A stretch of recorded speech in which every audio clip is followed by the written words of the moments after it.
दोस्तों,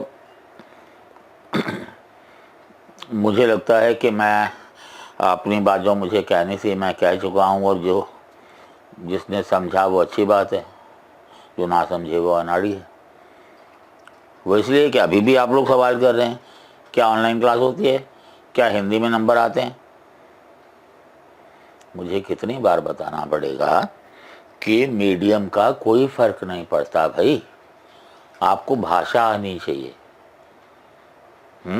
और मैंने बताया था कि एंथ्रो, साइको और ज्योग्राफी में जो टेक्निकल टर्म्स हैं वो अंग्रेज़ी वाली ही जो हैं वो आप देवनागरी में लिखेंगे तो पढ़ने वाले को आसानी रहेगी, क्योंकि उनकी ज़्यादातर बैकग्राउंड इंग्लिश की है।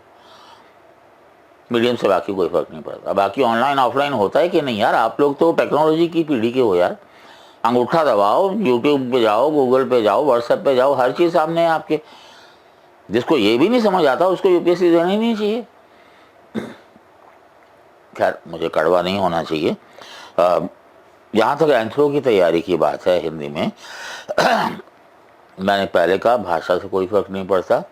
बहुत लिटरेचर अवेलेबल है, लेकिन ज़्यादातर जो चीज़ें हैं वो आउटडेटेड हो चुकी हैं। जैसे फिजिकल एंथ्रोपोलॉजी की आप बात करें, कुल मिला के भी वैसे ज़्यादातर जो किताबें हैं वो अनुवाद हैं।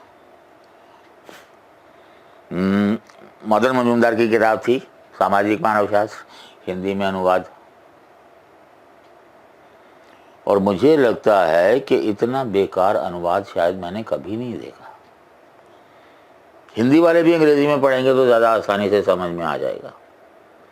इसीलिए मैं हमेशा ये चाहता हूँ कि जो अनुवादक हो उसको विषय का ज्ञान होना चाहिए।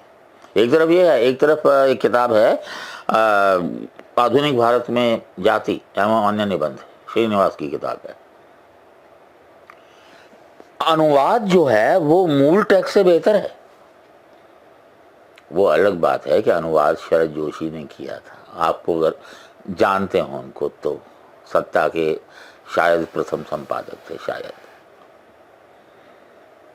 इसी तरह से फिजिकल में ओरिजिन ऑफ मैन किताब थी, अंग्रेजी में क्लासिक थी वो, पर वो किताब भी आउटडेटेड हो गई है। तो हिंदी में जो अनुवाद हुए हैं उत्तर प्रदेश हिंदी ग्रंथ अकादमी से, वो भी आउटडेटेड हो गए। रिपुदमन सिंह थे, प्रोफेसर रिपुदमन सिंह, यूएस में रह करके उन्होंने हिंदी में फिजिकल की किताब लिखी, वो भी 35-40 साल पहले, तो आउटडेटेड हो गई। श्रीनिवास की किताबें मैंने बताया है, एनसीईआरटी सारी अनुवाद होती हैं। नदीम असलान की बुक सारी जो है वो अनुवाद है अंग्रेजी से। पर उसके बावजूद अनुवाद ऐसे हैं कि आप आसानी से समझ सकते हैं। तो पहली जो 2 किताबें हैं उमा शंकर मिश्र की, बोर्ड पे मैंने लिख दिया है सारा, मेरी बात खत्म होने के बाद आप लोग नोट कर लेंगे। एक है सामाजिक सांस्कृतिक मानवशास्त्र और दूसरी है नृतत्व चिंतन, एंथ्रोपोलॉजिकल थॉट। मुझे नहीं लगता कि इतनी अच्छी किताबें अंग्रेजी में भी हैं। मूल रूप से हिंदी में लिखी गई और अंग्रेजी में अनुवाद भी नहीं है। ठीक है, आपको लग सकता है कि भाषा जो है वो थोड़ी जटिल है, पर वो लेखक का कसूर नहीं है, वो आपकी कमी है। आपकी भाषा इतनी कमज़ोर क्यों है? अगर मैं गैर हिंदी भाषी हो करके मैं समझ सकता हूँ और संपादन कर सकता हूँ, तो आप क्यों नहीं कर सकते? आप अधिकतर हिंदी भाषी हैं। और उसके बाद जो है हमारी एक किताब है, वैसे तो वैद्य पांडे की है, लेकिन मेरे ही नाम से चलती है, जैविक मानव शास्त्र। यह भी मूल रूप से हिंदी में लिखी गई है। तो पेपर 1 के लिए जो 3 किताबें आपने पढ़नी हैं वो मूल रूप से हिंदी में लिखी गई हैं। साथ में जो हमारे चैनल पे जो भी वीडियोस उपलब्ध हैं अंग्रेज़ी में होते हुए भी मुझे नहीं लगता कि मेरी इंग्लिश मतलब वो अंग्रेज़ों के ज़माने की है, समझ में आती है, बोधगम्य है। बोलचाल की भाषा जो है मेरी, लिखने की बात अलग है, वो भी आप में सहायक हो सकती हैं सब चीज़ों के लिए। जैसे एक वीडियो है जॉइंट फैमिली पर, वो तो मैंने हिंदी में भी कर दिया उसको। एक है एजिंग पर, वो मैंने हिंदी में कर दी है। एक है मैरिज पेमेंट्स एंड रेसिप्रोसिटी पे, एक है, और फिजिकल पे तो बहुत सारी हैं, ऑस्ट्रोपिथिकस का, बायोलॉजिकल और जैविक, अंग्रेजी में, बाकी सब अंग्रेजी में ज़्यादातर। FRA पे है एक जो नाम अंग्रेजी में है पर ज़्यादातर हिंदी में है, फॉरेस्ट राइट्स एक्ट पर जो वीडियो। सेंसिटाइजेशन है, बहुत सारी वीडियोस हैं जो आप, जहां आपको कमी लगे कि टेक्स्ट में कम है या समझ नहीं आ रहा, आप वीडियो से समझ सकते हैं। तो पेपर 1 के लिए तो आपको ये 3 किताब पढ़नी है। पेपर 2 के लिए पेपर 1 में भी आती है प्री हिस्ट्री, प्रागइतिहास, और फिर से बहुत सारी किताबें हैं लेकिन आउटडेटेड है। हालांकि जो मूल रूप से लिखी गई थी मध्य प्रदेश हिंदी ग्रंथ अकादमी की किताब थी, रमेश चौबे की, बहुत अच्छी किताब थी, पर बहुत पुरानी हो गई। तो डॉक्टर भट्टाचार्य की जो किताब है N outline of Indian pre history, उसका हिंदी अनुवाद थोड़ी पुरानी है, वो इतनी नहीं है अच्छी है। 2 किताबें हैं NCERT की जो आपको ज़रूर पढ़नी चाहिए, जो आपको एंथ्रो में भी काम आएंगी और सोशल इश्यूज़ में भी GS में काम आएंगी, निबंध का थोड़ा आधार बनाने में भी काम आएंगी। एक तो है इंडियन सोसाइटी, भारतीय समाज, और दूसरी है सोशल चेंज, सामाजिक परिवर्तन। एक किताब जिसकी मैंने शुरू में आपको चर्चा की लेकिन मैंने लिखी नहीं उसको, श्रीनिवास की किताब है आधुनिक भारत में जातिवाद। वैसे तो जाति एवं अन्य निबंध होना चाहिए था पर ऐसा ही लिखा है। या फिर एक और किताब है उनकी, उसका हिंदी अनुवाद है। दोनों में से एक, दोनों की ज़रूरत नहीं है। आधुनिक भारत में सामाजिक परिवर्तन। नदीम हसनैन की बहुत सारी किताबें हैं। उनकी जो ज़्यादा प्रचलित किताबें हैं वो तो एक है ट्राइबल इंडिया और एक इंडियन एंथ्रोपोलॉजी, और हिंदी में जनजातीय भारत और भारतीय मानव विज्ञान। लेकिन ये जो किताब मैं बता रहा हूँ, समकालीन भारतीय समाज, इसमें दोनों का समावेश है, तो ये अकेली ही काफ़ी है। और इसके साथ ही आपको 2 रिपोर्ट पढ़नी है मिनिस्ट्री ऑफ ट्राइबल अफेयर्स की, जनजातीय कार्य मंत्रालय की। एक तो वार्षिक रिपोर्ट हर साल आती है, जब भी आपको परीक्षा देनी है उस साल की वार्षिक रिपोर्ट। बाकी सारी जो सरकारी रिपोर्ट हैं वो तो बजट के साथ पेश हो जाती हैं। और जनजातीय कार्य के बारे में हम कितने सीरियस हैं ये देखिए कि वो रिपोर्ट जो है हमें जुलाई या अगस्त में मिलती है। और दूसरी एक कमेटी थी, खाखा कमेटी, पता नहीं लोग क्या क्या ज़्यादा या आप कुछ भी बोलते रहते हैं, एक्स से प्रोफेसर वर्जीनियस खाखा जो हैं उनकी अध्यक्षता में बनी थी। तो खाखा रिपोर्ट 2014, ये अंग्रेज़ी में ही है, इसका कोई विकल्प नहीं है, ये आपको अंग्रेज़ी में ही पढ़नी पड़ेगी। ठीक है। अब कुछ चीज़ें और जो ध्यान से देखनी है, एंथ्रो का आप सिलेबस देखें तो ऐसा सिलेबस कहीं भी नहीं है यूपीएससी में। 1.1, 1.2, 1.3, 1.4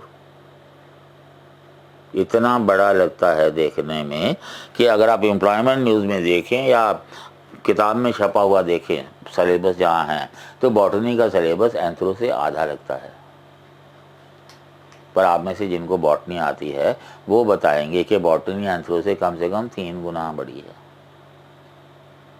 बॉटनी में सिर्फ एक टॉपिक होता है टैक्सोनॉमी, तो किसी भी सोशल साइंस से बड़ा होता है, वो पता चलेगा यूपीएससी में उतना बड़ा नहीं है। तो लंबाई से देखकर नहीं चलना। दूसरी बात, कई चीज़ें ऐसी हैं जो 19वीं शताब्दी की हैं, कई चीज़ें ऐसी हैं जो कभी पूछी नहीं जाती, कई चीज़ें ऐसी हैं वो बहुत सारी रिपीटिशंस हैं। मेरी जो वीडियो है एंथ्रोपोलॉजी सिलेबस डिकोडेड, इंग्लिश में है, अगर आप उसको ढंग से देख लें तो आपको पता लग जाएगा कि सिलेबस जितना बड़ा लगता है वो तो एक एक चीज़ स्पष्ट कर रखी है तो बड़ा लगता है, और ये सारे अगर चोंचले हटा दिए जाएं तो बहुत ज़्यादा पढ़ने के लिए है नहीं। और वैसे भी मैं अक्सर कहता हूँ बच्चों से कि ज़्यादा पढ़ने से ज़्यादा बड़ा अफसर नहीं बनता। ठीक है। आपको कंसेप्चुअल क्लैरिटी चाहिए, परिभाषा चाहिए, विश्लेषण चाहिए, उदाहरण चाहिए, तर्क चाहिए, डायग्राम चाहिए, फिर इंट्रो कंक्लूजन तो हर उत्तर में हर जगह होता ही है। पर आपको जब 350 वर्ड से ज़्यादा लिखना ही नहीं तो आप ज़्यादा पढ़ेंगे क्यों? ठीक है। कभी भी ये मत सोचिए कि आपको जो आता है वो पर्याप्त है, जब तक कि आप खुद उत्तर लिख करके देख ना लें। कभी भी कोई भी ये कहता है कि ये भी पढ़ लो वो भी पढ़ लो, आपको एडिशनल मैटर तब पढ़ना चाहिए, इसलिए नहीं कि पहले पढ़ लो, तब पढ़ना चाहिए जब आप उत्तर लिखने लगें तो आपको लगे कि नहीं, इसके बारे में आपके पास मैटर कम है। अब मान लीजिए कि किसी टेक्स्ट में 1000 वर्ड्स दिए हैं किसी हेडिंग में, तो आपने 200 वर्ड्स लिखने हैं, कितनी समरी करेंगे भाई? और फिर आपसे कहा गया कि आप 3 टेक्स्ट पढ़िए, और बाकी के 2 टेक्स्ट का मैटर कहाँ डालेंगे उत्तर में भाई? ठीक है, आपने अपना ज्ञान नहीं बघारना होता। यूपीएससी में जो भी आपसे अपेक्षा की जाती है आपको वो देना है, और वो सीमित समय में और शब्दों में ही देना है आपको। ठीक है, मैं फिर दोहरा देता हूँ, भाषा को थोड़ी परिष्कृत कर लीजिए, पढ़ने की आदत डालिए थोड़ा। मैंने पिछले वीडियो में कहा था कि मेरा संबोधन उन छात्रों से है जो 18, 19, 20, 21 के हैं, जो अपनी पढ़ाई शुरू करने वाले हैं, जो 3-4 बार दे चुके होंगे परीक्षा, वो तो इतना हार्ड हो गई होगी उनकी सोच। इंग्लिश में भी होता है, आप 4 अटेम्प्ट अगर दे देते हैं तो आपको शर्म आती है इंस्टीट्यूट जाने से। अरे भाई, अगर आप फेल हो गए हैं तो आप फेल क्यों हो रहे हैं, कोई विशेषज्ञ ही बताएगा ना। वो जबरदस्ती तो आपसे नहीं कहेंगे कि नहीं भैया पहले एडमिशन लीजिए फिर बात करेंगे। किस बात की शर्म? और कहीं भी आप जाते हैं तो लेने के लिए ही जा रहे हैं, तो जब लेने ही जा रहे हैं तो विनम्र होने में क्या परेशानी है? ठीक है ना। मेरे बार बार कहने के बावजूद भी कि आपके जो भी प्रश्न हो आप मेरे को फ़ोन करके भी पूछ सकते हैं। आप उसी में लिखेंगे कि क्या ऑनलाइन उपलब्ध है, मेरे को हंसी भी आती है। आप लोग देश चलाने जा रहे हैं कल। ठीक है, जितना पढ़िए वो पढ़ना ही नहीं। मैंने शायद पिछली बार बताया था आपको कि अगर आपने 12 घंटे पढ़ना है तो आप 12 घंटे नहीं पढ़िए, 8 घंटे पढ़िए।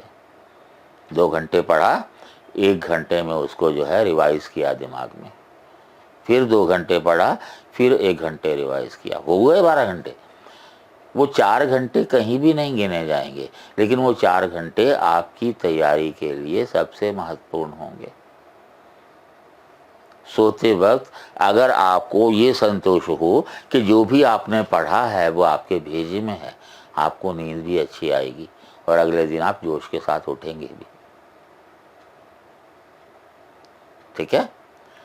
लोग कहते हैं हिंदी मीडियम में रिजल्ट नहीं आता। मैं ये कहूँगा कि ये सारा दोष जो है एक तो कोचिंग इंस्टीट्यूट्स का है और दूसरा स्टूडेंट्स का भी है। पहली बात तो मैंने एक वीडियो में इस कोचिंग नेसेसरी उसमें मैंने कहा कि आप जब सब्ज़ी खरीदने भी जाते हैं तो आप 6 दुकानों से पूछ करके भाव और क्वालिटी 7वीं दुकान से जाके खरीदते हैं।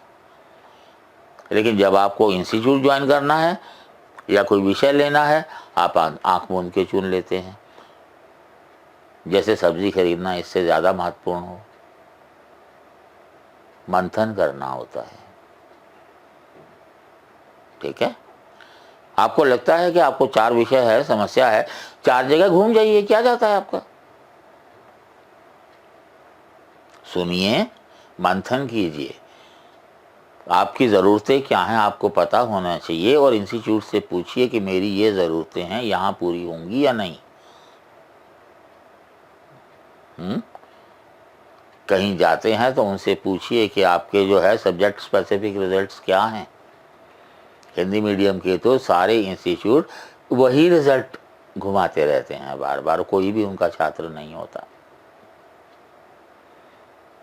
ठीक है। तो अगर आप लास्ट ऑफ द टीन्स के आसपास हैं, 18, 19, 20, तो पहला काम तो करिए कि भाषा सुधारिए।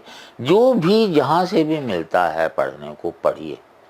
पढ़ाई कभी बेकार नहीं जाती। आपको लगेगा कहानी है, निबंध में इस्तेमाल होती है। हाँ, मैंने कहा था साथ में शुरू में ही कि अपने देशज शब्द जो हैं उनको ना भूलिए, एथिक्स में भी काम आएंगे और निबंध में भी काम आएंगे। और जहाँ तक हिंदी मीडियम में एंथ्रो लेने की बात, बड़ी मज़ेदार बात, जो बैच हमने शुरू किया है अभी 2 दिन पहले, 2 बच्चे आए थे हिंदी मीडियम के, और पहली क्लास के बाद दोनों वापस ले गए पैसे, क्योंकि मैंने उनसे पूछा कि पढ़ के आए हो? नहीं। भाई सीधी सी बात है, आप मेरे पास आए हैं तो आप मेरी अप्रोच फॉलो करेंगे ना। अगर मैं कहता हूँ पढ़ के आओ, जाके पढ़ो, है ना, पढ़ के आओ, समस्याएं पूछो, क्लास में जो होता है वापस जाओ, फिर जाके पढ़ो, कम से कम एक उत्तर लिख के दिखाओ, ऐसा नहीं करोगे तो नहीं होगा। नहीं होगा तो फिर आप मेरी अप्रोच फॉलो नहीं कर रहे। मैं बच्चों को ये बताता हूँ कि पूरे कोचिंग वर्ल्ड में मैं अकेला कोच हूँ, बाकी टीचर्स हैं सब। आप लोगों की मानसिकता क्या है? क्लास में गए, बाहर निकले बहुत संतुष्ट, आज सर ने 25 पेज लिखा दिए। मैं अपने बच्चों से कहता हूँ कि अगर आपको स्वर्ग जाना है भाई, तो उसके लिए आप ही को मरना पड़ेगा। मेरे मरने से स्वर्ग नहीं जाएंगे, मरने का तरीका मैं ज़रूर बताऊंगा। अगर कोई शिक्षक ये कहता है कि जो मैं बता रहा हूँ वही आपको करना है, उससे ज़्यादा कुछ नहीं करना है, मेरी तो आज तक हिम्मत नहीं हुई भैया ये कहने की। 40वां साल है ये मेरा, देश का सबसे बड़ा इम्तिहान, ऐसा कैसे हो सकता है? कहीं ना कहीं तो कमी रहेगी ही। ठीक है, सोचिए, मंथन कीजिए, योजना बनाइए, उस पे चलिए। एक बार असफल हो जाएं तो मुड़ के देखिए असफलता के कारण क्या हैं, दूर कीजिए बस। 2 बार नहीं तो अधिकतम 3 बार में हो जाना चाहिए। आप लोग तो पंचवर्षीय योजना भी खत्म कर लेते हैं, फिर भी कुछ नहीं होता। ठीक है, फिर भी कभी भी किसी को किसी तरह के मेरी अगर बातें लगता है कि सुनने लायक हैं, तो आप फ़ोन करके कोई भी प्रश्न आप जानना चाहें तो जान सकते हैं। अगर मैं फ़ोन उठा लिया तो ठीक है, अगर नहीं उठाया तो मतलब मैं व्यस्त हूँ, मैं कॉल बैक कर लेता हूँ हमेशा। मैं चाहता हूँ हिंदी फले बढ़े। हिंदी माध्यम की शुरुआत हम ही ने की थी 1989 में, जब हिंदी मीडियम से शुरू हुआ था।